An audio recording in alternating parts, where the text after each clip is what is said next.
Salut YouTube, on se retrouve pour C'est quoi les news, votre condensé de l'actualité de la semaine, avec une news Apple pour commencer et cette rumeur selon laquelle l'USB-C arriverait bien sur les iPhone 15 mais avec un débit bridé. À surveiller car le débit USB 2 ça commence à faire un peu juste pour vider son iPhone, surtout au prix vendu.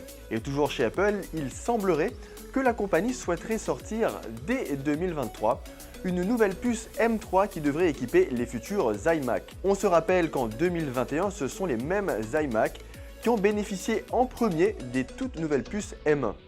iMac que je me suis vite procuré et d'ailleurs je compte bientôt proposer une petite vidéo expliquant pourquoi je suis passé récemment de l'iMac M1 au MacBook Pro M2 Pro. Et du côté de Microsoft, on savait qu'il y avait une volonté de proposer une expérience basée sur ChatGPT.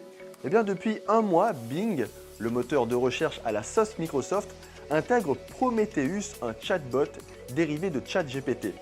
Et bien les effets ne se sont pas fait attendre avec récemment la barre des 100 millions d'utilisateurs quotidiens sur la plateforme. Alors, bientôt la fin de Google ?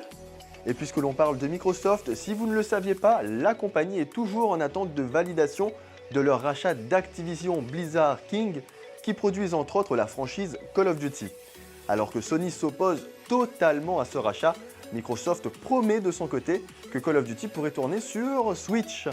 Alors je me demande et je demande à voir, car je n'ai rien contre la Switch bien sûr, mais si la console pouvait faire tourner un Call of Duty, je pense qu'il serait sorti depuis bien longtemps sur la plateforme. Après peut-être une version de 2010, mais bon. Vos avis ? Et autre info qui m'a interpellé cette semaine, la nouvelle interface de Spotify qui tente de s'inspirer des réseaux TikTok ou encore Instagram. Alors, que pensez-vous de cette nouvelle interface et des autres nouveautés annoncées par Spotify? Dites-le moi en commentaire. Et on se quitte avec la news qui a réveillé toute la nostalgie possible et imaginable en moi. On a pu découvrir avec surprise il y a quelques jours un trailer pour un 4e volet de Dragon Ball Z Budokai Tenkaichi, 16 ans après Tenkaichi 3. J'avoue que la hype est présente. Alors, les fans de Dragon Ball, est-ce que vous l'attendez? En tout cas, c'est quoi les news? C'est fini. N'oublie pas de t'abonner et d'activer la cloche des notifications pour ne rien rater. À la semaine prochaine!